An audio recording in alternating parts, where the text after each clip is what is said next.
नमस्कार। कुछ ख्वाबों के खत इनमें कुछ ख्वाबों के खत इनमें, कुछ चाँद की आयतें, सूरज की शुआएँ हैं। नज़्मों के लिफ़ाफ़ों में कुछ मेरे तजुर्बे हैं, कुछ मेरी दुआएँ हैं। निकलोगे सफ़र पे जब ये साथ में रख लेना, शायद कहीं काम आए। ये सारे तजुर्बे भी तो हैं, जो हमें इंस्पायर करते हैं। ये सारे एक्सपीरियंसेस जो ज़िंदगी से जुड़े हुए हैं, हमें हमेशा इंस्पायर करते हैं और जब हम दूसरों की ज़िंदगी के अ, तजुर्बात से रूबरू होते हैं तो हमें एक और इंस्पिरेशन मिलती है।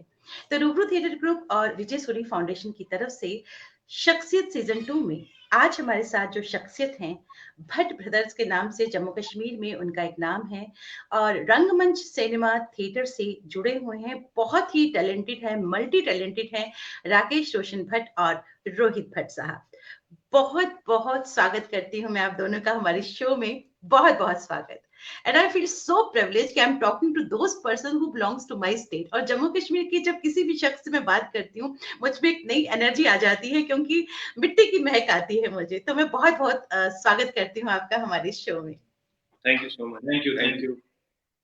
तो जैसा कि हमारे शो का फॉर्मेट है कि जो भी हमारे यंग परफॉर्मर्स हैं, आजकल जैसा दौर चल रहा था, तो उनको इंस्पायर करने के लिए जो हमारे यहाँ सेलिब्रिटीज़ आती हैं, उनकी ज़िंदगी से जुड़े जो भी तजुर्बे हैं, वो उन तक पहुँचते हैं। तो मैं राकेश जी, सबसे पहले मैं आप ही से चाहूँगी कि आपका जो सफ़र रहा है कला के क्षेत्र में, वो आप हमसे साझा कीजिए। सबसे पहले तो काजल जी, मैं आपका बहुत-बहुत शुक्रिया अदा करना चाहता हूँ कि आपने हमें अपने काफ़ी पॉपुलर जो सीरीज़ है आपकी ये इसमें इनवाइट किया। आज का दिन थोड़ा ख़ास है। आज रोहित का बर्थडे है, तो बिल्कुल, बिल्कुल। मैं ये कहना भूल गई कि तमाम दर्शकों की तरफ से और मेरी तरफ से रोहित जी आपको आपके बर्थडे की ढेर सारी शुभकामनाएँ, ढेर सारी थैंक यू। शुभकामनाएँ। तो 2-4 जी, चीज़ें आज मतलब कोइंसिडेंसेस ऐसी हुई कि एक तो रोहित का बर्थडे है। लकीली मैं जम्मू में हूँ और हम दोनों साथ में शायद पहली बार हम ऐसे किसी प्रोग्राम में आ रहे हैं और ऐसे प्रोग्राम में आ रहे हैं तो ये भी एक खास बात है कि ये जो आपका शो इतना पॉपुलर हुआ है और इसमें हमें आज आपने इनवाइट किया तो it's a privilege for us also.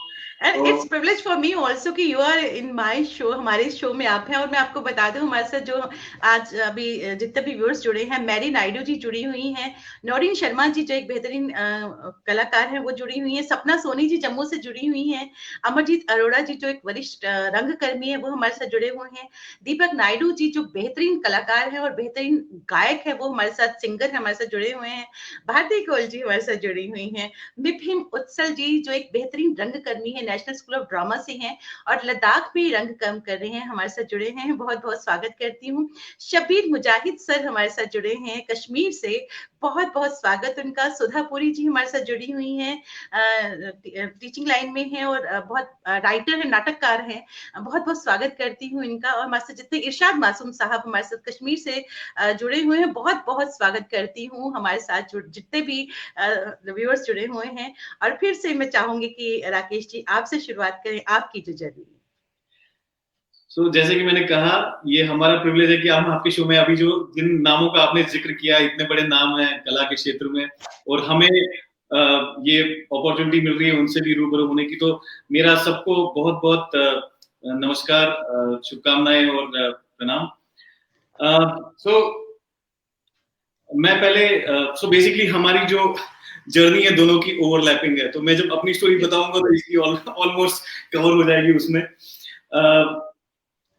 तो ओरिजिनली हम बेसिकली श्रीनगर से हैं। श्रीनगर में एक जगह है फतेहकदल, वहां से हम हैं, वहां पे हमारी पैदाइश हुई है। फिर मैंने इनिशियल स्कूलिंग कश्मीर में की और उसके बाद में हम जम्मू आए और यहाँ पे मैंने बाकी की स्कूलिंग की। उसके बाद में मैं कॉलेज के लिए इंजीनियरिंग के लिए मुंबई गया, वहां पे मैंने इंजीनियरिंग की, एमबीए किया, बीच में जॉब की।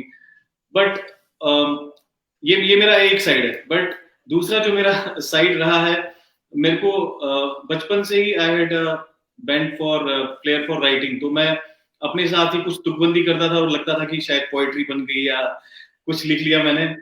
तो जी। तो उस वो करते करते फिर जब मैं स्कूल में आया, 10th-12th में था मैं यहाँ पे, उन दिनों एक्सेलशियर में, अगर डेली एक्सेलशियर बहुत पॉपुलर जी। जी। पेपर भी है और उसका एक संडे मैगजीन आता था। उसमें अगर आपका कुछ आ गया तो मतलब आपको लगता था कि नहीं कुछ तो है बात, तो मेरी पॉइंट उसमें छपने लगी और क्या मेरे बात है। कुछ इसमें आने लगे, तो मैं थोड़ा और एनकरेज हो गया कि नहीं शायद मैं सही जा रहा हूँ। तो फिर मुझे मेरा रुझान जो था बेसिकली बचपन से ही क्रिएटिव राइटिंग की तरफ था। मैं स्टोरी बहुत बना लेता था, जी। मतलब किसी चीज को स्टोरी बना लेता था, तो जिस हिसाब से मैं उसको डिस्क्राइब करता था किसी इंस्टेंट को भी, तो सुनने वालों को मजा आता था। तो इसी दौरान मैं जम्मू में ही था, 11th में ही था, और मैंने उन दिनों डीडी पे काफी काम होता था जम्मू में, तो मैं एक दो जी। जगह पे बिना घर में बताया, अब ये कीड़ा लग चुका था तो मैं बिना बताए घर में ऑडिशन के लिए गया एक्टिंग के लिए। तो मेरा एक डीडी वन के एक सीरियल के लिए सिलेक्शन भी हुआ। तो बट हुआ ये कि जब मैं जाता रहा ये ऑडिशंस पे और ऐसे क्रिएटिव लोगों से मिलता रहा वहां पे, तो मुझे थोड़ी बहुत समझ आने लगी कि जो जो स्क्रीन प्ले है वो कैसे लिखा जाता है, डायलॉग्स कैसे होते हैं, तो ये मैं सब एब्जॉर्ब करता गया। तो बेशक अब दूसरी बात ये थी कि मतलब अगर आप कश्मीरी पंडित फैमिली से हो तो आपका पहला फोकस होना चाहिए पढ़ाई पे, तो घर पे तो बिल्कुल। सब लोग बोलते थे कि पढ़ाई पढ़ाई पढ़ाई। तो और शायद मैं बदकिस्मती बोलूं या खुशकिस्मती से मैं पढ़ाई में अच्छा था, तो मुझे इसलिए कोई ऑप्शन नहीं था, सब सर पे बैठे रहते थे कि ये परसेंटेज चाहिए, ये परसेंटेज चाहिए, और इंजीनियरिंग करनी है या तो मेडिकल करना है, तो मैं छुप छुप के ये सब करता था। लेकिन मेरा जो वो चीजें मैंने ऑब्जर्व करना शुरू किया, जब ऐसे लोगों से मिलना शुरू किया, और फिर मैं इंजीनियरिंग करने जब मैं बॉम्बे गया, और फिर वहां पे भी मेरा मेरा यही सर्कल बनता गया, तो मैं ऐसे लोगों से मिलना मुझे बहुत पसंद आता था। ये समझना कि वो लिखते कैसे हैं, क्योंकि मतलब मैं फॉर्मली कहीं पे ट्रेन नहीं हुआ था, तो न मुझे लगता था कि वैसे हो पाएगा कभी। तो मैं जितना पढ़ सकता था और जितना मैं एब्जॉर्ब कर सकता था, तो मैं फिल्में बहुत देखता था, मतलब अभी भी देखता हूँ। अगर मैं हफ्ते में 2-3 अच्छी फिल्में ना देख लूं, हॉलीवुड की या बॉलीवुड की, मुझे अच्छी क्या मतलब मैं बुरी फिल्में भी देखता हूँ वो समझने के लिए कि क्या नहीं करना चाहिए, तो मैं वो फिल्में देखता हूँ। मैंने मोस्टली जितना सीखा है वो मैंने वो देख देख के, फिल्में देख देख के सीखा है। तो उसके बाद मैंने फिर लाइक आई सेड कि हमारी जर्नी ओवरलैपिंग है। रोहित को भी अचानक से नहीं, मतलब मेरे साथ रह रहे के उसका भी रुझान धीरे धीरे इस तरफ आने लगा था। और जब वो कॉलेज में था जम्मू में, उसने जम्मू से ही ग्रेजुएशन की है, तो वो इनिशियली वो सोचता था कि मैं स्पोर्ट्समैन बनूंगा, तो ही वाज इनटू रेसलिंग। उसने स्टेट लेवल पे रेसलिंग कंपटीशन जीता है इंटर कॉलेजिएट फर्स्ट ईयर में। तो बट अचानक इसको पता नहीं मॉडलिंग और एक्टिंग वगैरह का भूत चढ़ गया, और इसने यहाँ पे थिएटर वर्कशॉप किया, और इसने अब प्रॉब्लम ये है कि अगर मैं बोल रहा हूँ तो मैं इसको बोलने का मौका ही नहीं दूंगा लेकिन ये रोहित को बोलनी पड़ेगी, रोहित जी को बोलनी पड़ेगी अपनी जर्नी, लेकिन आपकी भी इतनी इंस्पिरेशनल, और ये सबसे बड़ी बात जो आपने कही, ये ये बात बहुत बड़ी आपने बोली कि, और वाकई ये नई जनरेशन के लिए जो जितने भी कला के फील्ड से जुड़ते हैं कि पढ़ाई सबके लिए सबसे पहले जरूरी चीज जो है वो है पढ़ाई। हमारे साथ हरजीत वालिया जी जुड़ चुके हैं, सिनेमा से जुड़े हुए हैं, बेहतरीन कलाकार हैं, टेलीविजन और रंगमंच से जुड़े हुए हैं, उनकी बहुत सारी बेहतरीन फिल्में आई हुई हैं। अशोक भौमिक जी हमारे साथ जुड़े हैं, बहुत बहुत शुक्रिया कहना चाहूंगी। इरशाद मासूम साहब हमारे साथ जुड़े हैं कश्मीर से। रश्मि धर जी हमारे साथ जुड़ी हैं दिल्ली से, बहुत बेहतरीन कलाकार हैं। पार्वती वालिया जी हमारे साथ जुड़ी हैं, बेहतरीन नाटककार हैं, सीरियल्स इन्होंने बहुत सारे टेलीविजन के लिए सीरियल्स लिखे हैं, बहुत पॉपुलर सीरियल्स लिखे हैं। हमारे साथ युवराज सर जुड़े हुए हैं, नेशनल स्कूल ऑफ ड्रामा से हैं, बेहतरीन कलाकार, बेहतरीन निर्देशक हैं, और बेहतरीन स्केचर हैं, और बेहतरीन माइम के बादशाह उनको कहा जाता है। हमारे साथ जुड़े हुए हैं यूनुस फारसी साहब जुड़े हुए हैं, सभी का मैं तहे दिल से स्वागत करती हूँ। जी अब रोहित साहब, अब हम आप पर आते हैं, आप बताइए जी। मैं सबसे पहले आपका धन्यवाद करता हूं कि आपने हमें इनवाइट किया आपकी शो में, और मुबारकबाद देना चाहूंगा कि आप एक तो 100 एपिसोड ऑलरेडी इसमें कंप्लीट कर चुके हैं, तो ये आपका सीजन 2 है इसका, और उसके लिए बहुत बहुत बधाई आपको। तो मैं यहाँ से कंटिन्यू करना चाहूंगा, क्योंकि जहां तक भैया ने बोला उसके आगे थोड़ा सा बताना चाहूंगा। तो बाकी जर्नी तो हमारी सेम ही है। तो जम्मू में जब कॉलेज डेज में मैंने स्टार्ट किया, रेसलिंग में इन्होंने बताया रेसलिंग भी था, तब मुझे ऐसा लगता था कि मैं एक रेसलर बनूंगा। लेकिन कुछ ऐसा अचानक हो गया कि मतलब ये तो कह सकते हैं कि ये हमें क्या करना है लाइफ में, ये हमारे हाथ में नहीं होता। मेरा ये मानना है कि ये ऊपर वाला ही फिक्स करता है कि किसको क्या करने, कौन से कर्म करने के लिए धरती पे आना है। तो बिल्कुल। मैं एक रेसलिंग की तरफ पूरा मोटिवेट हो चुका था कि मुझे एक रेसलर बनना है, लेकिन उस टाइम पे अचानक पेपर पे एक एड आ गई थी कि जम्मू में 2004-5 की बात है, 4 में, तो कि मिस्टर J&K का ऑडिशन है, ये है वो है, तो आप आ जाइए। तो मेरा वेट था 125 केजी और मैं चला गया मॉडलिंग के एक ऑडिशन देने। और जब मैं वहां पहुंचा और मॉडलिंग के ऑडिशन में बहुत सारी मॉडल्स बैठी थी, तो उन्होंने बोला, हाँ जी, उनकी वर्डिंग थी, हाँ जी भाई साहब, आप क्या किस काम से आए हैं? तो मैंने कहा मैं कंपटीशन के लिए आया हूँ, मॉडलिंग के लिए। तो उन लोगों की वो जो हंसी थी, उस हंसी ने मुझे इतना अंदर से पिंच किया कि मतलब मैंने बोला नहीं, मैं उस टाइम पे वहां से निकल गया, बहुत इमोशनल हुआ। मैंने कहा कि एक्चुअली मुझे पता नहीं था कि मैं क्या करने जा रहा हूँ, मैं उठ के चला गया। तो वहां पे उन्होंने जब ये सब बोला, तो मैं उसी कंपटीशन में अगले साल फिर उतरा और मैंने अपना वेट 125 केजी से 81 केजी तक लाया। 6 पैक। सिक्स वाह! प्रॉपर एकदम करके मैं गया।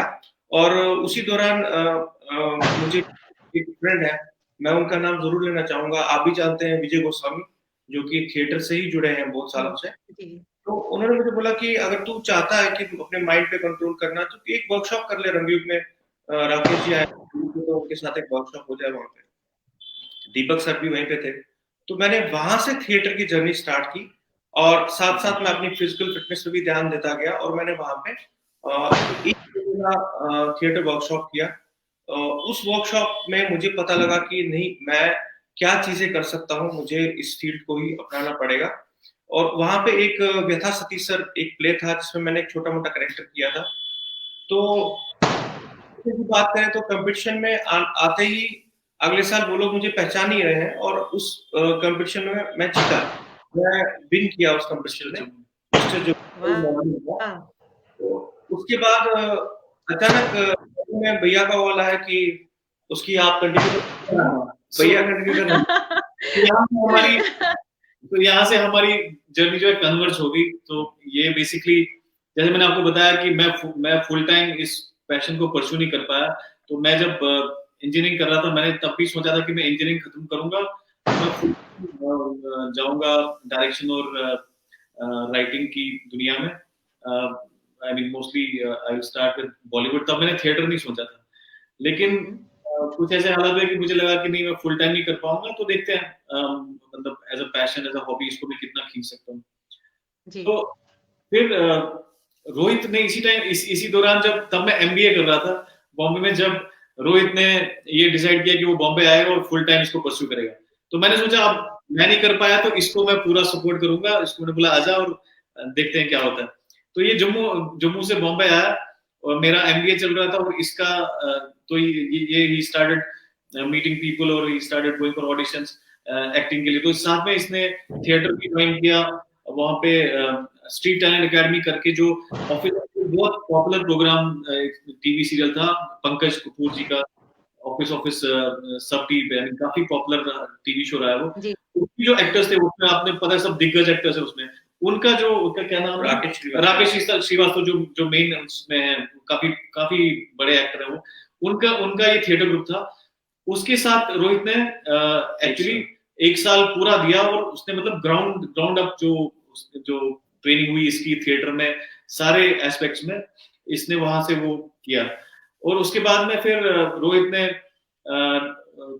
एक्टिंग से स्टार्ट किया, लेकिन फिर इसको विद टाइम पता चला कि मेरे स्किल्स ज्यादा डायरेक्शन और जो मेरा जो ओवरऑल पर्सनैलिटी और ओवरऑल जो मेरा ये पैशन है, it's more aligned with direction and production.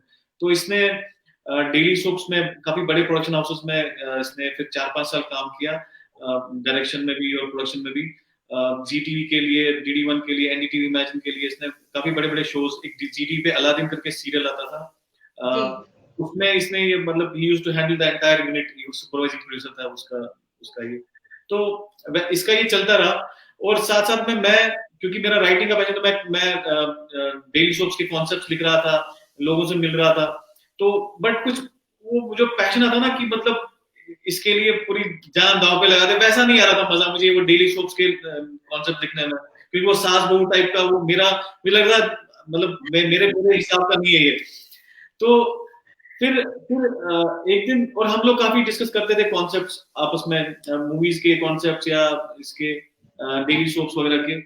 फिर एक टाइम पे हमें ये रियलाइज हुआ, इसने भी 4-5 साल उधर काम कर लिया, कि एक्चुअल जो ग्राउंड जीरो है वो जम्मू है। और थिएटर हमारा एक्चुअली इसका तो क्योंकि 1 साल से थिएटर किया था, इसके दिमाग में थिएटर छप चुका था कि एक्चुअल जो कलाकारी है वो थिएटर में है, बाकी सब इज मेक बिलीव। तो ये बोलता था यार जाके थिएटर करते। मैं उसको बोलता था कि ये इतना अच्छा करियर छोड़ के जम्मू में जाएगा, मतलब कैसे कैसे कर पाएगा। तो ये चल रहा था दिमाग में। बट एक टाइम पे इसने तो, इसकी जो खासियत है ये डिसीजन ले लेता है, सही गलत ये ले लेता है डिसीजन। इसने डिसीजन लिया मैं जम्मू जा रहा हूँ, मैं उधर थिएटर शुरू कर रहा हूँ। मैंने बोला ठीक है। तो इसने ये जम्मू आया, इसने यहाँ पे हमने हमारा मतलब बात करते करते ही हमने नाम भी सोच लिया कि हम जम्मू में जाएंगे, थिएटर स्टार्ट करेंगे वोमेद। वोमेद का मतलब कश्मीरी में होप। तो हमने सोचा इस होप हम शुरू करेंगे। तो ये आया, अगले दिन इसने थिएटर मतलब ग्रुप बना लिया, पता नहीं कहां से आर्टिस्ट जमा किए, सब कुछ कर दिया। तो मैंने एक कश्मीरी प्ले लिखा था, एक कॉन्सेप्ट लिखा था, चौपरी गाश, मतलब उसका हिंदी में रफ ट्रांसलेशन इसकी हर तरफ से रोशनी होगी, चौपरी गाश। तो वैसा एक वो काफी इंटरेस्टिंग प्लॉट था उसका। तो मैंने वो लिखा था, पूरा नहीं लिखा था। तो ये आया तो इसने बोला कि सबसे पहले यही करेंगे, वो जम्मू में बहुत टाइम से कश्मीरी नाटक नहीं हुआ है फुल लेंथ प्ले, तो हम ये करते हैं। तो हमने भी सोचा, अब मैंने तब सोचा नहीं था कि ये कैसे how it will be received. तो इसने लेकिन कर दिया। मुझे शक था कि कैसा होगा, ये डायरेक्शन कैसे करेगा, बट इसने कर दिया और इतना अच्छा किया कि मतलब हम लोग अचानक से नोटिस, मतलब पहले ही प्ले में हम इतने नोटिस हो गए, हम विजिबिलिटी इतनी होगी जम्मू के थिएटर सर्कल्स में और कश्मीरी कम्युनिटी में पर्टिकुलरली, क्योंकि कश्मीर में प्ले आया इतने टाइम बाद। और हमारा पूरा जो ग्रुप था, हमारे जैसे यंग लोग थे, आज से 12 साल पहले की बात कर रहा हूँ, तो हम भी तब यंग थे। तो वो काफी अचानक से मतलब वो बज हो गया और हम में डबल एनर्जी आ गई कि लोगों ने जब अच्छे से एक्सेप्ट किया, लोगों ने अप्रिशिएट किया, तो बस फिर हमने then we never look back. हमने फिर थिएटर की जर्नी स्टार्ट हुई। क्या बात, बहुत बहुत इंस्पिरेशनल जर्नी है आप दोनों की। रोहित जी, आपकी भी बहुत, कि किस तरह से आप एक वो मॉडल जो आप बनने के लिए गए, फिर आपने किस तरह से एक जो आपके अंदर डेडिकेशन होती है कि ये करना है, कितने भी चैलेंजेस आए लेकिन वो करना है, और आपने करके दिखाया। और आप राकेश जी, आप इंजीनियरिंग की स्टडीज की, आपने एमबीए किया, लेकिन आपका जो पैशन था उसको भी आपने बरकरार रखा। ये एक बहुत बड़ी इंस्पिरेशनल है आपकी जो जर्नी है। जो नई जनरेशन के लोग, जो नए परफॉर्मर्स है, जो किसी इस फील्ड में कुछ करना चाहते हैं, उनके लिए अपने आप में ये बहुत बड़ी इंस्पिरेशन है कि जो आपकी बेसिक एजुकेशन है उसको कंप्लीट करना बहुत जरूरी है। आपने एक बहुत बड़ा काम किया, मैं उसको बहुत बड़ा काम मानती हूँ जो आपने किया है जम्मू के लिए खासतौर पर, जो आपने फेस्टिवल ऑर्गेनाइज किया, जम्मू फिल्म फेस्टिवल, ये अपने आप में एक बहुत बड़ी बात है, वाकई बहुत बड़ी बात है और ये कमेंडेबल है। मैं आपकी बाकी चीजों पर तो मैं आऊंगी बाद में, लेकिन सबसे पहले मैं इस पे बात करूंगी क्योंकि इससे जम्मू को एक इंस्टेंट जो फेम होती है, जम्मू का जो नाम तो है ही, लेकिन फिर भी एक जो इंस्टेंट फेम होती है वो इस फेस्टिवल के थ्रू आया, जबकि बहुत मुश्किल है इसको करना, इसको एग्जीक्यूट करना, इट्स नॉट वेरी इजी। तो उसके बारे में मैं चाहूंगी आप बताएं।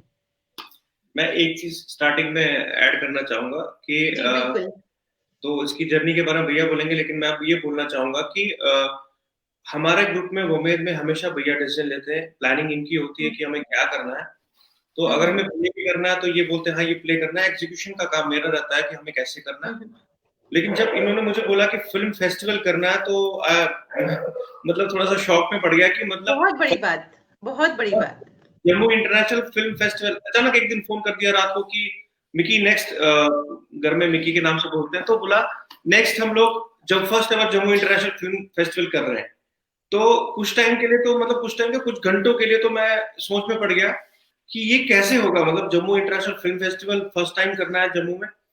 तो बट मेरा एक मानना है कि मैं सब पूरी टीम को ये बोलता हूँ कि जो कि एक ट्रूथ है कि अगर आप एक लीडर के अंडर रहते हैं ना तो आप हो जाते हैं। अगर आप खुद को लीडर समझना स्टार्ट करते हैं तो आपका फेलियर ड्यू है। तो हमारे ग्रुप में भैया ने बोल दिया कि ये करना है, तो बस उसके बाद हम लोग लग जाते हैं। उसमें हम लोगों को लॉस हो रहा है, प्रॉफिट हो रहा है, नहीं हो रहा कुछ, वो बात की बात है, लेकिन हमने ये दिमाग में बिठाया है, इवन मेरे ग्रुप में जो भी कोई नया आता है तो पहली बात उनसे क्लियर ये होती है कि सक्सेस फेलियर हम देख लेंगे, आप लोग काम कीजिए, लेकिन ग्रुप का लीडर भी एक ही है। क्या अगर बात। मेरे ऊपर एक बंदा है जो ग्रुप लीडर है, जिसकी हमें सुननी है, वो चाहे गलत बोले, कुछ भी हो जाए, लेकिन हमें उनके कहने पे चलना है। और हम लोग आज यहाँ तक पहुंचे हैं बिकॉज ऑफ भैया, क्योंकि इन्होंने जो भी दिए हैं उसको हमें फॉलो किया है। अब ओवर टू भैया, ये टेक्स्ट जर्नी बता दो। मैं यहाँ रोकूंगी आपको। युवराज सर, जिस तरह से मैंने कहा, एक बेहतरीन रंगकर्मी, बहुत ही बेहतरीन निर्देशक, नेशनल स्कूल ऑफ ड्रामा से बहुत पहले से उन्होंने वहां से पास आउट है, बेहतरीन इंसान और आर्टिस्ट तो खैर वो है ही लाजवाब, और माइंड की बादशाह उनको कहा जाता है। वो लिखते हैं कि मुझे तुम दोनों की आपस की केमिस्ट्री बहुत बढ़िया लगी। जियो, आपके लिए युवराज सर लिखते हैं। Thank you so much. Thank you ji Rakesh ji. So film festival का ऐसे हुआ कि उसका एक इमोशनल एक्चुअली ट्रिगर हुआ। मैं मतलब आप शायद थोड़ा बहुत उससे रिलेट कर पाएंगी। हम जब कश्मीर से विस्थापित हुए तो जम्मू में हमें बाहें फैला के यहाँ पे अपनाया। तो जम्मू के लिए हमें मतलब बहुत रिस्पेक्ट है, हर एक कश्मीरी पंडित को रेस्पेक्ट भी है, प्यार भी है। मतलब बहुत सारे लोग बोलते हैं कि अगर कश्मीर हमारी माँ है, जन्मभूमि है, तो जम्मू हमारी मासी है। क्या बात। इतना तो बहुत हमें मतलब जम्मू के लोगों से प्यार है और रेस्पेक्ट भी है, क्योंकि यहाँ पे हमने जो कुछ पाया, जो कुछ खोया कश्मीर में खोया, बट जो सब पाया यहाँ पे पाया। तो एक दिन तो वो तो बैक ऑफ माइंड हमेशा था कि जो हम कर रहे हैं यहाँ पे, उसमें जम्मू का भी नाम होना चाहिए। अगर हम थिएटर में जुड़े हैं तो हमने खाली कश्मीरी थिएटर नहीं किया, हमने जो जम्मू के जो डोगरी जो कल्चर है उसको भी हम जितना कंट्रीब्यूट कर सकते हैं हम उतना करते हैं उसमें। बट फिर भी मुझे लग रहा था कि हम we can still do a bigger better contribution. तो फिर एक दिन मुझे आप विश्वास नहीं करेंगी, बट मैंने ये काफी सारे इंटरव्यूज में बोला भी और लोग विश्वास नहीं करते हैं कि ट्रिगर ये हुआ कि मैं ऑनेस्टली बताता हूँ, I mean this is not politically correct statement, but I still tell you the truth कि मैं कुछ वेब पे ब्राउज कर रहा था, मैंने देखा कश्मीर में फिल्म फेस्टिवल होता है और मैंने देखा लद्दाख में फिल्म फेस्टिवल हो रहा है और 3-4 साल से हो रहा है, और मैंने देखा जम्मू में नहीं हो रहा है। तो ये मुझे बहुत चुभा। मैंने बोला क्यों नहीं हुआ, तो मैंने ढूंढा, मैंने काफी सारा थोड़ा रिसर्च किया, मुझे लगा यार मतलब है ये बड़ी बात है करना, मतलब सोचना भी बहुत बड़ी बात है, बट अभी तक किया नहीं किसी ने। फिर मेरे दिमाग में घुस गया, और जब मेरे दिमाग में घुस जाता है फिर मैं उसके बारे में सोचता रहता हूँ, अगर हम करना चाहें तो कर सकते हैं क्या। तो फिर वो धीरे धीरे कॉन्फिडेंस बढ़ने लगी। मैंने सोचा नहीं, अगर प्लान करेंगे तो क्यों नहीं कर सकते हैं, तो हमारा इंटेंशन अच्छा है तो हम शायद हो जाए। तो मैंने प्लान करना शुरू किया, और जब मेरे दिमाग में प्लान पक्का हो गया और मैंने रोहित को कॉल किया जिसके बारे में ये बात कर रहा है, और रोहित एकदम फिसल गया सुन के कि यार कैसे करेंगे, क्योंकि जम्मू में बहुत सारे मतलब चैलेंज जो है ना, लॉजिस्टिकल चैलेंज बहुत सारे हैं कि जो इसकी मतलब लोकेशन के हिसाब से बाहर जो परसेप्शन है लोगों का जम्मू को लेकर, उसकी वजह से। तो मैंने सोचा इनफैक्ट यही मौका है कि हम वो सब भी चेंज करें, कि लोगों ने जो धारणाएं बनाई है जम्मू को लेकर। मैं जब गया, मैंने आपको बताया मैं 12th के बाद ही मैं बॉम्बे गया और मैंने वहां से ही सारी पढ़ाई की है। अब बिलीव नहीं करेंगी आजकल की दुनिया में, जबकि लोग इतने कनेक्टेड हैं, उस time of course social media नहीं था, बट फिर भी दुनिया बेटर कनेक्टेड थी जब हम छोटे थे उससे। फिर भी लोग पूछते थे कि अच्छा, लोगों को लगता है जम्मू और कश्मीर सेम है, लोगों को लगता था कि जम्मू में बर्फ गिरती है। इनफैक्ट कुछ लोग तो इतने इग्नोरेंट होते थे कि पूछते थे कि यार जम्मू में कौन सी करेंसी चलती है, पाकिस्तानी करेंसी चलती है कि जम्मू, मतलब ऐसे बहुत सारे धारणाएं, गलत धारणाएं, परसेप्शन। तो मैंने सोचा ये एक और ये बन जाएगा जरिया कि जिससे लोगों के वो परसेप्शन भी दूर होंगे। जम्मू एक जब आपकी सिटी के साथ फिल्म फेस्टिवल का नाम लगता है तो उसकी इमेज मेकर हो जाता है, वो एक इंटरनेशनल सर्किट में वो नाम आ जाता है। ये इतनी सारी चीजें हो जाएंगी एक झटके में अगर हम इसको कर पाए। तो ये मैंने एज अ चैलेंज लिया और हमने ये शुरू किया, और बहुत सारी चैलेंजेस आए, मतलब आपको मैं बता नहीं सकता कि कैसे कैसे चैलेंज आए। मतलब हमने शेड्यूल किया था 26-27 सितंबर को, और 5 अगस्त को आर्टिकल 370 जो हटाया गया, इसलिए इंटरनेट बंद हो गया यहाँ पे। अब पूरा फेस्टिवल मैं सारी एंट्रीज ऑनलाइन मंगा रहा हूँ और आपका इंटरनेट नहीं चल रहा है। मतलब यू कैन इमेजिन किस लेवल की चैलेंजेस आए। फिर जो लोकल जो कम्युनिकेशन थी, यहाँ पे सिक्योरिटी के काफी सारे रेस्ट्रिक्शंस आ गए, एयर ट्रेवल था उसके काफी सारे रेस्ट्रिक्शंस आए। बॉम्बे हमारे अच्छा मैं आपको ये बता दूं कि लाइक एक साइड से ये चैलेंजेस आ रहे थे, बट दूसरे साइड से गॉड वाज वेरी काइंड कि रिस्पॉन्स इतना जबरदस्त आया कि हमारे पास 37 कंट्रीज से 150 एंट्रीज आई, जो मैं एक्सपेक्ट नहीं कर रहा था। और उसमें से हमने चुन के, हमारा पैनल बहुत जो हमारा जजेस का पैनल था, जूरी थी, काफी इमिनेंट जूरी थी। हमारे पैनल में मुश्ताक काक साहब थे, ललित पारमू जी थे, बड़े बड़े एक्टर्स थे, तो हमारी काफी कॉम्पिटेंट जूरी थी। उन्होंने फिर 11 कंट्रीज की 37 मूवीज शॉर्टलिस्ट की, शॉर्ट फिल्म। तो उसमें से 2-3 लोग इंटरनेशनली ट्रेवल करके आना, एक ईरान के एक जो जिनकी सिलेक्ट थी वो आ रहे थे, एक स्पेन से एक आ रहे थे। बट ये जो हो गया अचानक, इसमें बॉलीवुड से काफी बड़े नामों ने भी मतलब हामी भरी थी कि वो आएंगे। बट इवेंचुअली जो ये सब हुआ उसकी वजह से फिर वो बहुत कुछ चीजें हैम्पर हुई। But overall the way it went, I mean it was very very I mean grace of God, I would say more than anything else, कि इतनी सब चैलेंज के बाद भी it went of very well. जो लोग आए थे, एक पुणे इंटरनेशनल फिल्म फेस्टिवल के डायरेक्टर आए थे, जिन्होंने उनका 5वां एडिशन अभी हुआ। उन्होंने बोला कि मैं हर एक फिल्म फेस्टिवल में जाता हूँ, पहला एडिशन किसी फिल्म फेस्टिवल का ऐसा नहीं हुआ जैसे आपका हुआ है।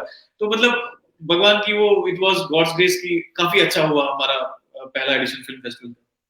सो प्राउड, सो प्राउड। वाकई ये बहुत ही सक्सेसफुल हुआ है। इट्स रियली कमेंडेबल कि जम्मू में ऐसी शुरुआत होना और इतनी मुश्किलात के बावजूद शुरुआत होना और बहुत खूबसूरती से एग्जीक्यूट होना अपने आप में एक बहुत बड़ी बात है। और ये कहते हैं ना कि अगर आप किसी चीज को शिद्दत से चाहो वो होकर रहती है, और वैसा होकर ही रहता है। अब मैं आती हूँ आपकी जो फिल्म है जिसने इतने सारे लॉरेल्स जिसको मिले हैं, हर जगह अप्रिशिएट की गई है, उस फिल्म को बनाने का मकसद, आपके जहन में क्या सोच आई और आपने वो फिल्म बनाई और उसको आज हर फिल्म फेस्टिवल में सराहा जा रहा है? सो थिएटर का मैंने आपको बताया, हमने पहला प्ले जब किया उसके बाद में मैंने अभी तक 9 फुल लेंथ प्लेज लिखे हैं और काफी सारे शॉर्ट प्लेज लिखे हैं, काफी सारे नुक्कड़ नाटक लिखे हैं। तो हमारा ये 12 साल का पोर्टफोलियो है थिएटर का। उसके अलावा रोहित ने बहुत ही चैलेंजिंग, क्योंकि जो मेरे प्लेज हैं लिखे हुए सब ऑब्वियसली रोहित डायरेक्ट करता है। उसके अलावा रोहित ने और भी प्लेज किए हैं, डायरेक्ट किए हैं, जो दूसरे राइटर्स ने लिखे हैं। उसमें से एक बहुत ही चैलेंजिंग प्ले था जुगबर, एक फोक प्ले था जो फोक फॉर्म में, कश्मीरी फोक फॉर्म में लिखा गया था 50s में। तो वो 50s का डायलेक्ट, कश्मीरी डायलेक्ट और उसके नुआंसेस, वो सब मैनेज करना बहुत ही, जैसे फिल्म फेस्टिवल रोहित के लिए वैसा चैलेंज था वो प्ले करना। तो बेसिकली हमारा वो थिएटर का जर्नी रहा है। हमने कश्मीरी प्लेज मैंने लिखे हैं, 3 प्लेज मेरे काफी सराहे गए, और खासकर कम्युनिटी ने, क्योंकि कश्मीरी प्ले राइटिंग में बहुत बड़ा गैप आ गया था। हमारी जो लेगेसी रही है अभिनव गुप्त से लेके अभी रिसेंटली केमू साहब, केमू सर है और एमके रैना सर, मतलब ऐसे ऐसे बड़े नाम, बंसी कोल सर, इतने बड़े बड़े रवि केमू सर, इतने बड़े नाम हमारी कम्युनिटी से है थिएटर में। तो बीच में थोड़ा गैप आ गया था कश्मीरी प्लेस को लेके, जो ओरिजिनल प्लेस कोई लिखे। तो मैंने जो वो लिखा, तो मैंने जब ये कश्मीरी प्लेस लिखे तो लोगों ने बहुत सराहा इस चीज को कि एक यंग राइटर आके कश्मीरी में लिख रहा है। तो उसके साथ फिर मैंने हिंदी में भी लिखा, क्योंकि सबसे बड़ी जो मुझे और हर एक हर एक रंगकर्मी को ये कहीं ना कहीं कभी ना कभी ये एहसास होता है कि थिएटर की रीच बहुत लिमिटेड है। आई मीन ये एक दिस इज अनफॉर्चुनेट कि, और हम इतने पैशन से जब काम करते हैं बट आपके देखने वाले वही लिमिटेड लोग हैं। तो मैंने हिंदी प्लेस फिर सोचा कि हिंदी प्लेस लिखेंगे, तो मैंने हिंदी लिखा ताकि रीच थोड़ी और खुल जाए। टॉपिक्स मेरे कश्मीर और कश्मीरी पंडितों और कश्मीर को लेके मोस्टली वैसे सेंट्रिक होते थे वो प्लेस। तो लेकिन फिर भी मुझे लगा कि रीच कहीं पे वो रेस्ट्रिक्ट हो रही है। जो एक शॉर्ट फिल्म की होती है या फिल्म की होती है, वो एक प्ले की नहीं हो पाती। मतलब हमने कुछ ऐसे प्लेस लिखे कि जब हर एक जिन्होंने देखा उन्होंने बोला ये पूरे इंडिया में होना चाहिए, इसके शोज पूरे इंडिया में होने चाहिए, वो नहीं हो पाता है। मतलब आपको पता है, आप भी थिएटर से है, थिएटर का चैलेंज है। तो ये बात मेरे को खटक रही थी कि जो मैं बात कहना चाहता हूँ as a writer, as a playwright, वो बात पहुंच नहीं रही है मतलब ऑडियंस को अक्रॉस इंडिया या अक्रॉस वर्ल्ड, जो मैं बात कहना चाहता हूँ वो कैसे हो। तो फिर मैंने सोचा कि थिएटर मतलब यहाँ की जहां तक की जर्नी हमारी थिएटर में रही है, but I think the next natural progression should be towards short films, जिसमें थोड़ा हमारी रीच बेटर हो जाएगी। तो मेरे पास मैंने ऑलरेडी 5-6 शॉर्ट फिल्म्स लिखे हुए थे। उसमें से मैंने सोचा कि ये कर, जैसे उस दिन जैसे रोहित को फोन लगा, बोला यार ये वाली कर लेते हैं, अभी मेरे को 2 दिन की छुट्टी मिल रही है और इसमें तू लाइन अप कर सब। एग्जैक्टली मेरे को 2 दिन की छुट्टी थी, मैंने बोला तू लाइन अप कर, शूटिंग शेड्यूल कर, तेरा पे यही काम है, तेरा पे एक्सपीरियंस है पूरा, 2 दिन में मुझे शूट करके आना है वापस। और इसने एग्जैक्टली वो 2 दिन शेड्यूल किया सब, मैं आया, 2 दिन हमने शूट किया और मैं वापस चला गया, फिर इसने पोस्ट प्रोडक्शन वगैरह सब करवा दिया और हमने ये फिल्म बनाई। और जो मैं एक्सपेक्ट कर रहा था, मतलब खुद को भी मुझे लगा कि जो एंड प्रोडक्ट बना है काफी डिसेंट बना है for the film makers. And ये तो आया उस फील्ड से, मैं I am not a trained film maker, तो मैंने बोला कि it is a decent product. So इसको फिल्म फेस्टिवल में देखते हैं बेच के कि कैसा रिस्पॉन्स मिलेगा। हमें तो अपना बच्चा तो सबको अच्छा लगता है, तो देखते हैं दूसरों को कैसा लगेगा। तो हमने फिल्म फेस्टिवल भेजा, तो आई वाज सरप्राइज्ड उसको जो रिस्पॉन्स मिला। अभी तक 10 फिल्म फेस्टिवल्स में, इंटरनेशनल फिल्म फेस्टिवल में वो सिलेक्ट हुई है, जिसमें से 5-6 अवार्ड्स हमें अभी तक मिले हैं। उसमें न्यूयॉर्क इंटरनेशनल फिल्म फेस्टिवल में वो स्क्रीन हुई, जो बहुत काफी बड़ी बात है, जिसमें मतलब इतनी बड़ी बड़ी फिल्में वहां पे स्क्रीन होती हैं हर साल। पुणे इंटरनेशनल फिल्म फेस्टिवल में उधर अवार्ड भी मिला। कलाबुरागी फिल्म फेस्टिवल, काफी बड़े बड़े फेस्टिवल्स में, new Delhi film festival, Jaipur international, मतलब इंडिया में जो भी बड़े फेस्टिवल है वहां पे वो स्क्रीन हुई। और फिर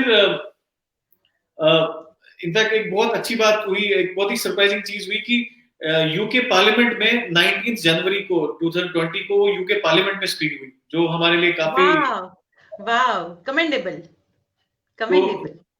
मतलब यूके पार्लियामेंट के दो एमपीज वहां पे बैठे थे और बाकी सारे डिग्निटरीज थे, उनके सामने वो स्क्रीन हुई। तो मतलब ये मैंने वो फिल्म देखी है। बहुत, कोई भी कश्मीरी हो, कश्मीर में रहने वाला हो, अगर वो ये फिल्म देख ले, उसके आंसू अपने आप निकल जाएंगे। इतनी खूबसूरत फिल्म बनाई है आपने, बहुत खूबसूरत फिल्म है वो।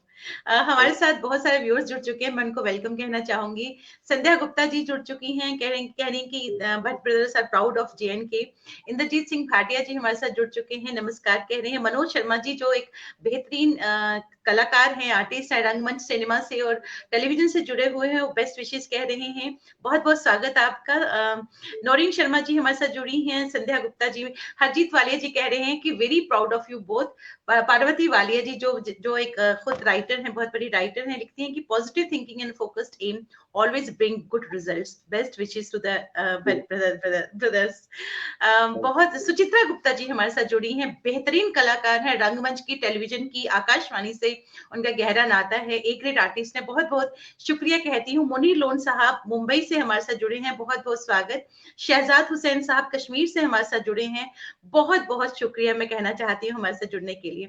तो आपने शबीर मुजाहिद साहब हमारे साथ जुड़े हैं, कहते हैं there are very good Kashmiri classic play written by should also be stage, कि जो अच्छे प्लेस हैं, बहुत सारे अच्छे प्लेस हैं कश्मीरी में, वो लिखे गए हैं। अशोक भौमिक जी हमारे साथ जुड़े हैं, लिख रहे हैं कि very nice about the news of screening of the film, काफी जगह इसको स्क्रीन किया गया है। विराट सोनी जी हमारे साथ जुड़े हैं, बहुत बहुत शुक्रिया कहना चाहती हूँ मैं उनको हमारे साथ जुड़ने के लिए। और ये अपने आप में वाकई प्राउड की बात है कि वो इतने प्रेस्टिजियस फिल्म फेस्टिवल में वो फिल्म को दिखाना जाना वाकई बहुत बड़ी बात है। मैं रोहित जी आपसे पूछना चाहती हूँ कि इन्होंने आपको कहा कि आपको ये इम्प्लीमेंट करना है, तो जब आप इम्प्लीमेंट कर रहे थे चीजों को, चाहे वो नाटक को, आपके लिखे हुए नाटक को आपने एग्जीक्यूट किया, तो किस तरह के चैलेंजेस या फिल्म फेस्टिवल को आपने किया, या फिर आपने इस जो फिल्म थी उसकी पोस्ट प्रोडक्शन की, किस तरह के चैलेंजेस आपको लगे, जो आपके बहुत लगा कि बहुत चैलेंजिंग रहा है मेरा ये काम, क्या कहेंगे उस बारे में?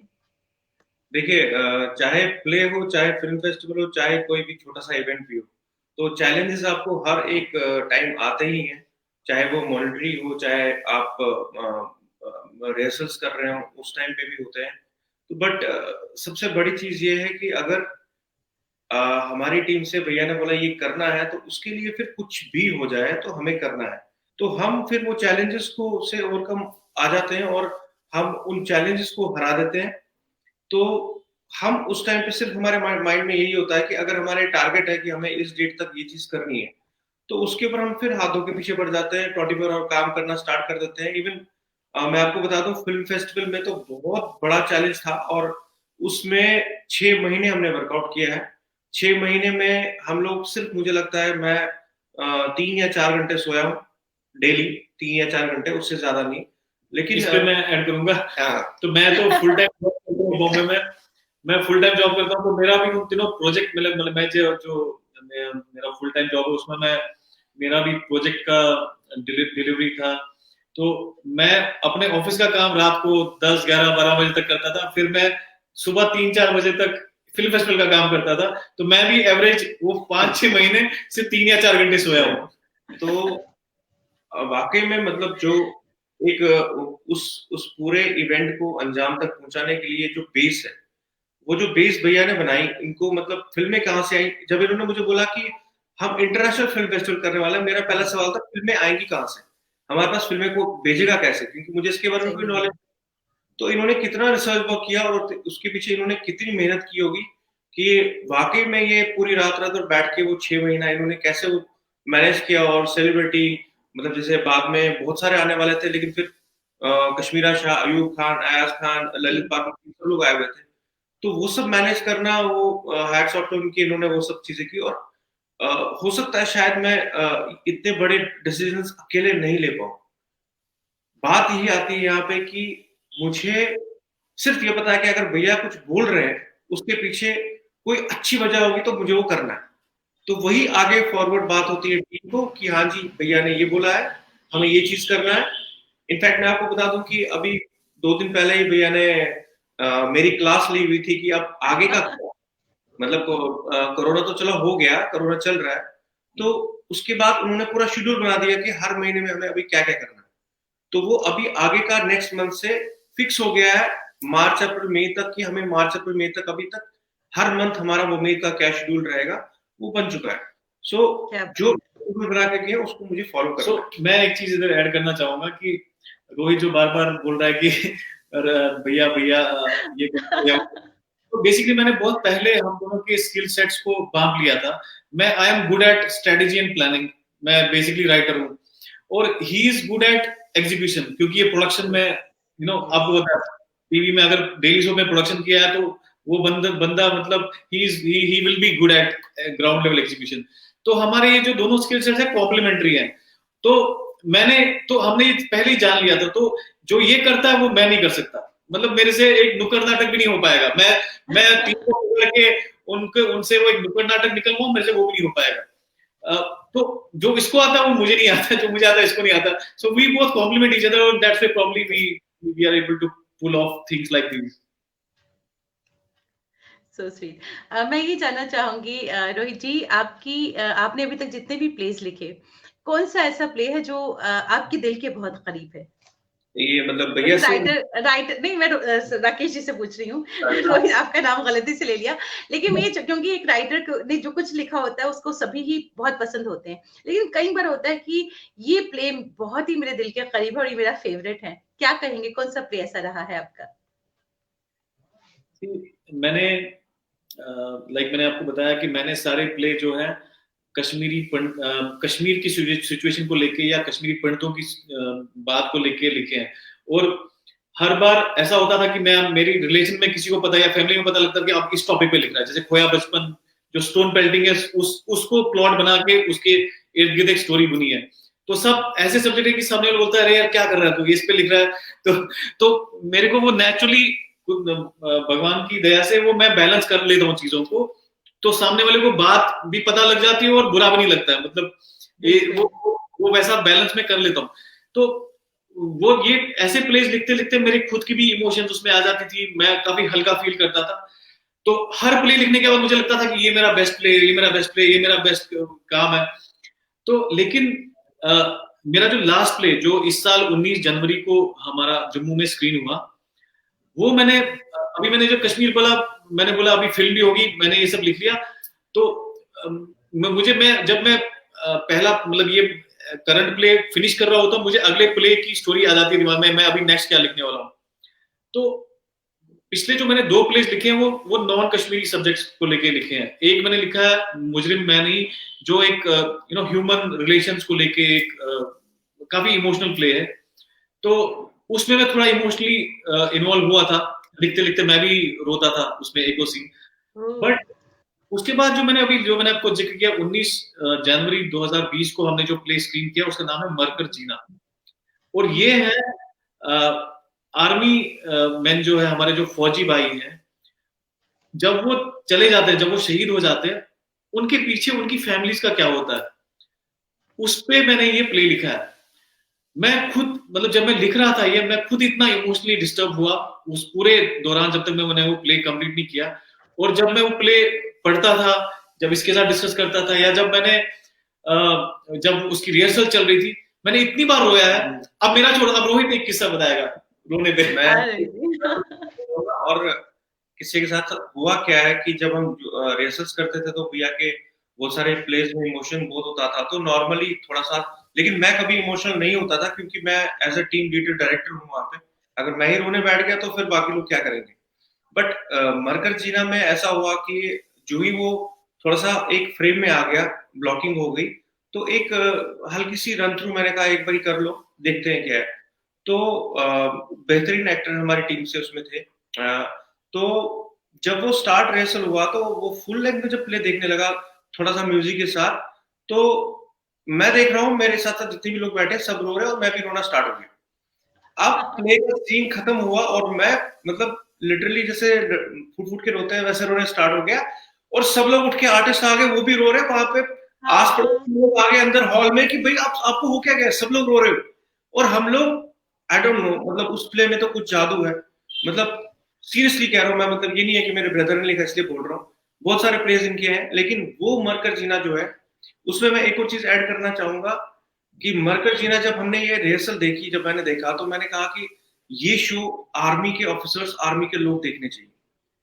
तो वहां पे ये डिवाइन इंटरवेंशन, वो संध्या जी भी है अभी ऑनलाइन, पता नहीं ऑनलाइन है उन्हीं का है।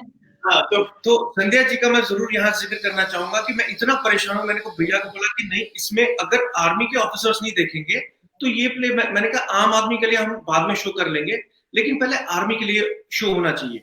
तो इसके पीछे इतनी डिवाइन ताकत थी इस शो के पीछे कि मैंने संध्या जी को फोन लगाया अचानक। मैंने कहा कि मैं परेशान हूँ, ऐसे मैं चाहता हूँ कि आर्मी के, और इन्होंने एक सेकंड नहीं लगाया और पूरा इन्होंने एक हफ्ता वर्कआउट किया। इन्होंने मेजर जनरल जमवाल जी, ब्रिगेडियर जितने थे, जितने टॉप लेवल के ऑफिसर्स थे, उनकी फैमिलीज, इवन ऐसा हुआ कि जिस दिन शो था हाउसफुल था और आर्मी की गाड़ियां आ रही है, आर्मी के हेलीकॉप्टर्स राउंड कर रहे हैं, मतलब वहां के पहली बार अभिनव थिएटर की हिस्ट्री में ऐसा हुआ कि पूरे पूरे पूरे हॉल में ऊपर नीचे पूरा जैम पैक था और सब आर्मी और आर्मी मैन की फैमिलीज थी वहां पे।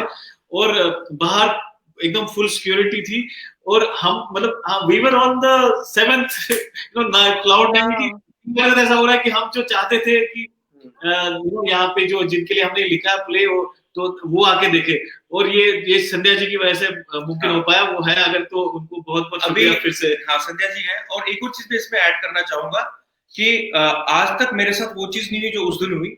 वो ये हुआ कि आपने भी अभिनव थिएटर में शोज किए हैं, तो अभिनव थिएटर में कुछ टेक्निकल फॉल्ट आ गया कि लाइट बंद हो गई और हाउसफुल था, प्ले स्टार्ट हो चुका था।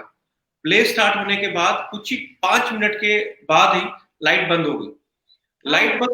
लाइट बंद होने के साथ साथ वहां पे जनरेटर भी स्टार्ट नहीं हो रहा है। जनरेटर स्टार्ट नहीं हो रहा, वो सब लोग परेशान हो गए वहां पे 5 मिनट 10 मिनट में। मैं चाहता था कि मैं शेयर करूं क्योंकि हर एक काम के पीछे ऊपर वाले का साथ जरूर होता है, ऊपर वाला जरूर होता है। और जब मैं कंट्रोल रूम में हूं और सारे आर्मी के ऑफिसर सब लोग बैठे, फैमिलीज बैठी हैं, तो थोड़ा सा डिस्टर्बेंस होने लगी कि लाइट बंद हो गई, ये क्या हो गया। तो 10 मिनट के 20 मिनट हो गए और मैं बाहर भागा जल्दी। मैंने कहा 20 मिनट हो गया, अगर आम पब्लिक होती, आम पब्लिक उठ के निकल जाती या वो हंगामा करते, लेकिन उसी टाइम पे मैंने माइक ली और वो मुझे बाहर बोल रहे हैं कि अभी 15 मिनट तक कुछ पता नहीं क्या होगा क्या नहीं होगा। तो मैंने माइक ली, मैं गया, मैं क्राउड के सामने गया, मैं उनको बोलने लगा कि प्लीज आप थोड़ा सा रुक जाइए, मैं चाहता हूँ, बहुत मेहनत है, मैं चाहता हूँ आप लोग बिना देखे ना जाए। तो और मैं रो पड़ा क्योंकि अब आप थिएटर जान सकते हैं कि ये सिचुएशन क्या होती है। तो जब मैं रोया तो संध्या जी उठी, उन्होंने माइक ले ली मेरे हाथ से, और जो उस टाइम पे संध्या जी ने संभाला, 5 मिनट उन्होंने जो संध्या जी ने, और उसके बाद आर्मी ऑफिसर्स की जो वाइफ थे वो सब लोग आए, उन्होंने बोला, नारे लगे, पूरे हॉल में नारे लगे कि रोहित जी हम आपके साथ हैं, हम नहीं जाएंगे, भारत माता की जय, अभिनव थिएटर में गूंजा। और कोई भी वहां से नहीं ला। उन्होंने बोला कि हम सब मोबाइल्स में लाइट लगाएंगे, आप इस लाइट में शो करो। मतलब ये जज्बा देखो, अब मतलब मैंने उसमें प्ले में भी यही दिखाया है कि सिविल जो हम सिविल सोसाइटी के लोग हैं और आर्मी के जो लोग हैं, उनकी फैमिलीज में माइंडसेट में काफी फर्क है।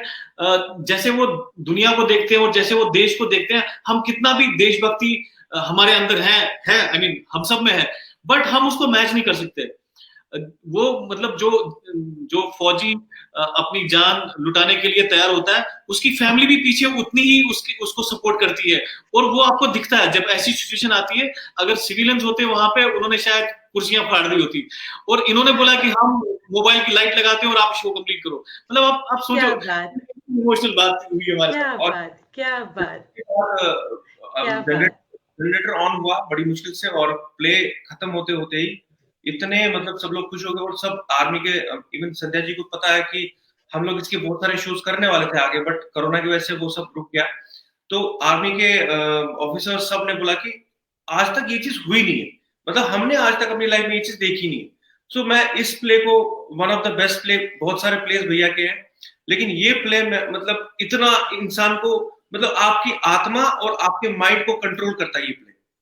एक टाइम इसमें ऐसा आ जाता है कि आप भूल जाते हो कि आप कौन है। तो ये इस प्ले की राइटिंग की ताकत है।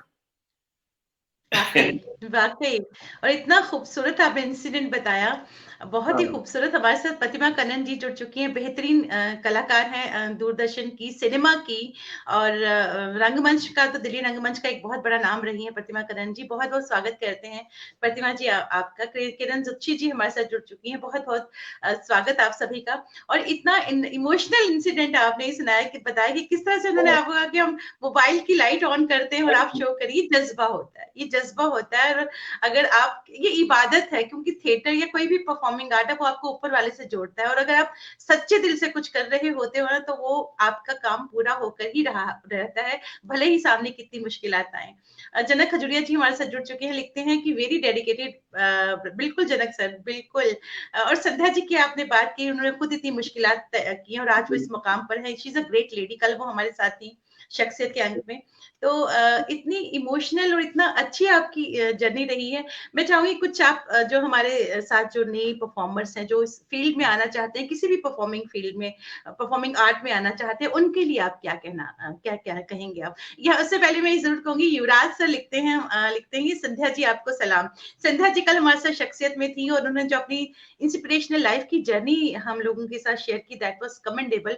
तो युवराज सर लिखते हैं उनके लिए कि संध्या जी अगर हैं सब हमारे से जुड़ी हुई तो उन्होंने देख लिया होगा, लेकिन जो हमारे साथ भट्ट ब्रदर्स है जम्मू से, उनकी जर्नी भी बहुत इंस्पिरेशनल है, वाकई बहुत inspirational. I am feeling so proud, जिस तरह से मैं कल फील कर रही थी, उसी तरह से I am feeling so proud कि आप आज हमारे मंच पर हैं और अपनी जर्नी शेयर कर रहे हैं from the same state we are. It's really great for me. तो मैं ये चाहूंगी रोहित और राकेश जी, आप क्या कहेंगे जो हमारे साथ जो भी यंग परफॉर्मर्स हैं, जो अपने इस परफॉर्मिंग आर्ट में, किसी भी परफॉर्मिंग आर्ट में, किसी भी परफॉर्मिंग फील्ड में अपना नाम करना चाहते हैं, उनके लिए आप क्या कहेंगे? जैसे मैंने आपको बताया कि ये आपके ओवरऑल पैशन तो सबको होता है। आई मीन जो भी इस फील्ड में आता है पैशन के साथ ही आता है। कोई मतलब जो भी थोड़ा बहुत भी सीरियस हो अपने आर्ट को लेके, तो वो टाइम पास के लिए तो नहीं आएगा, वो उसमें पैशन होता है, आगे बढ़ना है, कुछ करना है। अब उसके हालात कैसे हैं, उसके घर के हालात कैसे हैं, क्योंकि सच्चाई तो यही है कि आप घर का चूल्हा चलना चाहिए, राइट। और आप किस हद तक अपने आप को पुश कर सकते हैं और कितना काम कर सकते हैं, तो वो सारे फैक्टर्स डिटरमाइन करते हैं कि आप कितनी दूर तक जा सकते हैं स्ट्रगल में। अब इसमें दो चीजें हैं, एक तो है कि आपको स्ट्रगल करनी है, दूसरा आपका जो आर्ट है उसको आपको और होन करना है, उसमें आपको बेटर होना है। बहुत लोग क्या करते हैं कि वो जो स्ट्रगल का फेज है उनका, जो वो जर्नी है, उसमें वो अपने आर्ट को होन करना भूल जाते हैं। अब सबसे पहले तो ये समझना चाहिए कि आपको प्यारा क्या है, कि जो आप स्ट्रगल कर रहे हो उसके बाद में जो आपको फेम मिलेगी वो इंपॉर्टेंट है आपके लिए, कि आप इस कला से प्यार करते हो और ये कला में आपको और आगे बढ़ना और होन करना इसको, ताकि आप बेटर होते जाओ इस कला में। अब रियलिटी ये है कि दोनों चीजें बैलेंस करनी है, कि आप खाली अच्छा लिखते रहो और आप घर में ही लिख रहे हो और घर में ही आप लिख के वो ढेर बना रहे हो, उसका भी कोई मतलब नहीं, राइट। और दूसरा ये कि आप इसमें इतना लग जाओ स्ट्रगल में, इस जर्नी में, और आप कला को होन करना भूल जाओ। जैसे कि मुझे बहुत बुरा लगता है ये देख के कि बहुत सारे जो टैलेंटेड लोग हैं, जैसे मतलब अच्छा लिखते हैं या अच्छा परफॉर्म करते हैं, वो शॉर्टकट्स में पड़ जाते हैं। जैसे कि YouTube can give you quick instant fame, right. थोड़ा बहुत भी अगर टैलेंट है आप, तो आप पूरा ही अपनी एनर्जी उसमें लगा रहे हैं, तो लेकिन आप अपने आर्ट को होन नहीं कर रहे हैं। तो वैसे ही मैंने देखा बहुत सारे राइटर्स इतना अच्छा आर्टिकुलेट करते हैं, मैं चाहता हूँ कि काश मेरे पास ऐसी आर्टिकुलेशन आ जाए तो मैं किस लेवल का राइटर बन जाऊंगा। बट वो लोग अपना टाइम फेसबुक के डिस्कशंस में निकालते हैं। अगर वो टाइम वो डालते हैं, वो कुछ अच्छा क्रिएटिव पीस निकलता है, कोई अच्छी बुक निकल जाती है। तो ये तो एक प्रॉब्लम ये है। तो ये मैं पहले एक मतलब मेरी कोई हैसियत नहीं है किसी को एडवाइस देने की, बट मैं अपनी एक्सपीरियंस से ये एक छोटा सा ये जो मेरा ऑब्जर्वेशन है ये शेयर करना चाहता हूँ कि आपका जो आर्ट है उसको होन कीजिए, इरेस्पेक्टिव ऑफ कि आप क्या कर रहे हैं। अदरवाइज उसमें डेली आपको कुछ ना कुछ you should add to your art daily. आप डेली उसके लिए कुछ कर रहे हैं, उसको और होन करने के लिए। जैसे कि मैं आपको एग्जांपल देता हूँ, मैं बॉम्बे में रह रहा हूँ तब से, अभी मेरे को इतने साल हो गए, 20-22 साल बॉम्बे में हो गए। तो बॉम्बे में you can not avoid commute, daily travel. मेरा ऑफिस का 2 घंटे मतलब एक घंटा में मेरा ट्रैवल में 1-1.5 घंटा ट्रैवल में जाता है। तो मैं वो टाइम, अब मैं I am conscious about this fact कि मुझे अपना आर्ट होन करना है, तो मैं वो टाइम हमेशा इसमें यूटिलाइज करता हूँ। तो I am adding something to it daily. तो वो एक रियलाइजेशन होनी चाहिए आदमी में कि वो अगर सच्चा वो आर्ट का प्रेमी है या उपासक है किसी आर्ट फॉर्म का, तो daily what am I doing for that, मैं कुछ ऐड कर रहा हूँ उसके लिए। एक तो वो है। दूसरा ये है कि आजकल ऐसा नहीं है कि आपको फुल टाइम अगर आप सच में किसी चीज से प्यार करते हो तो फिर आप डिस्पैशनेट हो जाओ, तो आप रोजी रोटी के लिए कुछ और कर लो। और अगर आपको सच में कला से प्यार है तो आप उसको पैरेलली चलाओ, जैसे मैं मैनेज कर रहा हूँ, तो वैसे भी हो सकता है।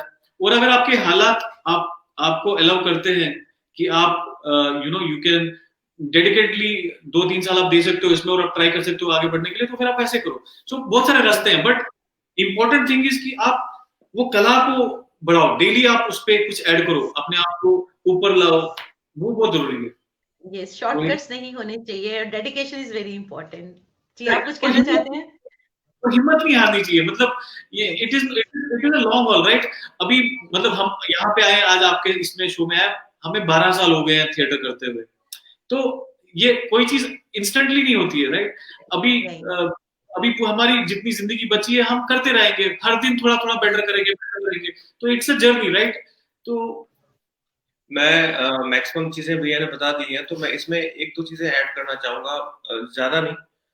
एक्चुअली पता है मुझे एक चीज बहुत बुरी लग रही है आज के दौर में, कि जब हम लोग थिएटर करते थे तो हमें एक चीज, हम मनी माइंडेड नहीं थे।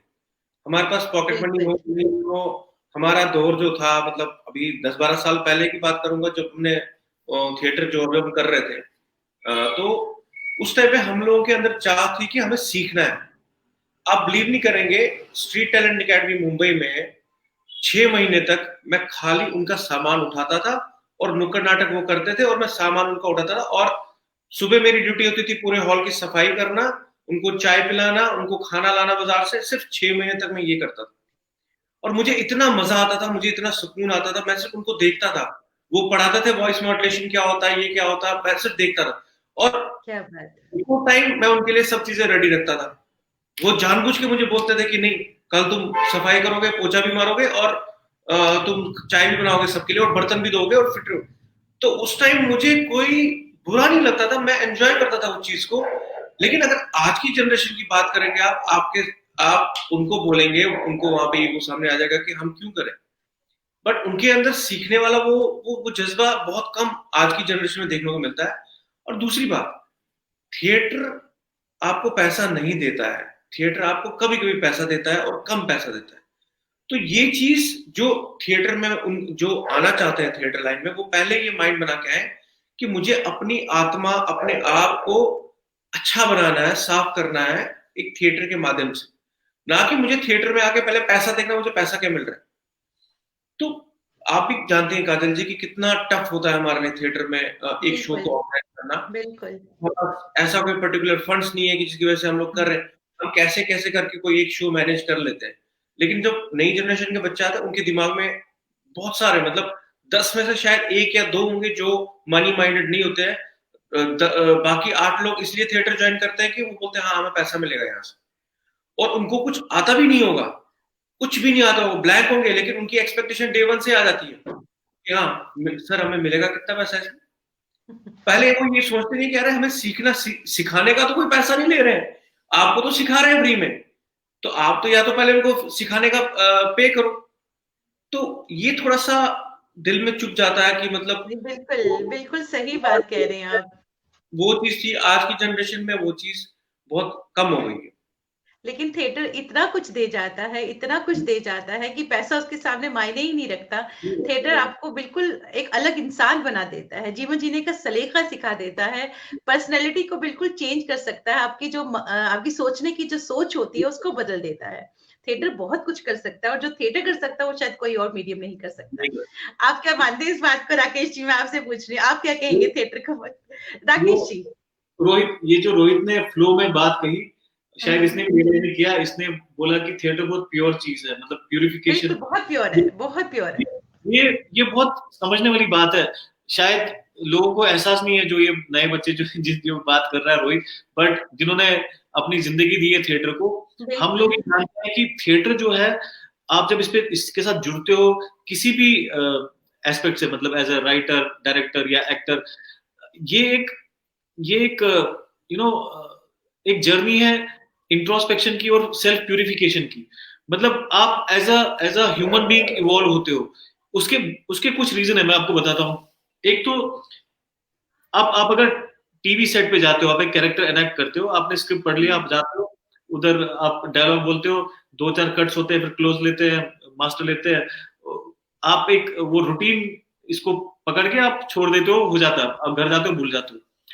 बट थिएटर में क्या होता है, आप एक तो थिएटर में जो प्लेस किए जाते हैं वही प्लेस होते हैं जिसकी आप फिल्म नहीं बना सकते, जो आप फिल्म, जो बेसिकली वो पॉपुलर थीम नहीं है, वैसे तो मेरे जैसे लोग वैसे ही प्ले लिखते हैं, और ऐसे ही लोग प्ले लिखते हैं जो वो चीज नहीं लिखते हैं, या वो चीज नहीं लिख पाएंगे। तो ये जो है, ये सारे सीरियस टॉपिक्स होते हैं, ये आपको इंट्रोस्पेक्ट कराते हैं, ये आपको ये समाज को आईना दिखाते हैं, ये ऐसे टॉपिक्स होते हैं जो सवाल उठाते हैं। तो ये जो है बहुत ही सीरियस ह्यूमन साइकोलॉजी के साथ खेलने वाली चीजें होती हैं। तो जब आप इसके साथ जुड़े होते हो, आप इसकी रिहर्सल 1 महीना करते हो, तो आप इसको जीते हो, आप उसके हर एक पहलू को जीते हो, आप उसके हर एक कैरेक्टर को जीते हो। उससे क्या होता है कि आप अंदर से फिर खुद को सवाल करने लगते हो। अगर आप एक्टर हो, तो अगर आप कोई कैरेक्टर कर रहे हो, वैसा स्ट्रॉन्ग कैरेक्टर करते हो, 1 महीना आप वही डायलॉग्स रोज आके रट रहे हो। एक टीवी का एक्टर है, फिल्म एक्टर तो वो नहीं करता है ना, थिएटर एक्टर 1 महीने आके वही डायलॉग रिपीट कर रहा है, वो नींद में भी वही सोचता होगा। तो वो एक कैरेक्टर, वो प्यूरिफिकेशन अंदर से होती है। मैं आपको बता रहा हूँ, you evolve as a human being. ये एक मेडिटेशन है। थिएटर जो है एक मेडिटेशन साधना से कम नहीं है। ये जो लोग कनेक्ट हो जाते हैं ना, वो जिंदगी भर इसमें अटक जाते हैं। वो फिर फिल्म और टीवी भी करेंगे ना, वापस आते हैं घूम के इधर। जो इधर सीख मिलती है ना, ऐसे लगता है कि हमने एक मेडिटेशन कर ली 2-4 घंटे की, वैसा हो जाता है। क्या बात, वाकई मैं तो बिल्कुल मानती हूँ कि theatre is meditation, theatre is meditation. और आपने इतनी खूबसूरत बात कही, वाकई थिएटर क्या नहीं है, theatre is oxygen, theatre is so divine, it's so divine form. बहुत ही बहुत बस ये कहूंगी कि बहुत बहुत बहुत मजा आया आपसे बात करके, राकेश जी और रोहित जी, बहुत बहुत मजा आया। और इतनी इंस्पिरेशनल जर्नी रही आपकी, जो आपने हम लोगों से शेयर की, और इतने खूबसूरत कमेंट्स आ रहे हैं लोगों के। बहुत बहुत शुक्रिया कहना चाहूंगी मैं आप दोनों का, बहुत बहुत शुक्रिया। बहुत बहुत शुक्रिया आपका, सारे देखने वालों का बहुत बहुत शुक्रिया। Thank you so much. Thank you. बहुत बहुत शुक्रिया कहना चाहूंगी जितने भी व्यूअर्स हमारे साथ जुड़े हैं, तहे दिल से उनका शुक्रिया। और युवराज सर बिल्कुल सही कह रहे हैं आप, theatre heals your injured soul. Very true sir, इतना खूबसूरत आपने लिखा है ये कि theatre heals your injured soul, इससे बढ़कर क्या कहें। ये तो आपने बिल्कुल जो पंचिंग लाइन होती है ना वो आपने बोल दी युवराज सर, की आपकी जो इंजर्ड सोल होती है वो जो आपकी सोल पे जो खराशें होती है उनको हील करती है। आप जो रंगमंच है, जो थिएटर है, वो आपको वो हील करता है। बहुत ही खूबसूरत आपने ये बात कही युवराज सर, बहुत बहुत शुक्रिया। और ये जरूर कहना चाहूंगी, कल शख्सियत के अगला अंक जो होगा, कल शख्सियत के अगले अंक में कल शाम को 7 बजे हमारे साथ होंगे एग्जीक्यूटिव प्रोड्यूसर है सिनेमा के, सिनेमा से जुड़े हुए हैं, नेशनल अवार्डी है, उनको उनकी सिनेमा में उनके योगदान के लिए नेशनल अवार्ड से सम्मानित किया गया है। दीपक गावड़े जी हमारे साथ जुड़ेंगे, जिनकी फिल्मों को राष्ट्रीय पुरस्कार से सम्मानित किया गया है। उनको उनके काम के लिए बहुत खूबसूरत फिल्में उन्होंने एज ए प्रोड्यूसर बनाई हैं। तो कल हमारे साथ होंगे दीपक गावड़े जी मुंबई से। तो उनकी जो जिंदगी की जो इंस्पिरेशनल जर्नी है उनसे हम रूबरू होंगे। तो रहिएगा कल हमारे साथ, एक और नेशनल अवार्डी जो रहेंगे हमारे साथ दीपक गावड़े साहब, और उनकी जो जर्नी है हम सभी उनसे फिर से रूबरू होंगे। जिस तरह से आज इन शख्सियत की जो हमारे साथ जुड़ी रोहित और राकेश जी, उनकी जर्नी से हम सभी रूबरू हुए, एक इंस्पिरेशन तो मिलती ही है इन जर्नी से रूबरू होकर सब लोगों को कहीं ना कहीं। और फिर से शुक्रिया कहना चाहूंगी सभी का। और कल मिलते हैं, कल शाम को 7 बजे शख्सियत के अगले अंक के साथ। तब तक के लिए बहुत बहुत शुक्रिया, नमस्कार और शुभ रात्रि।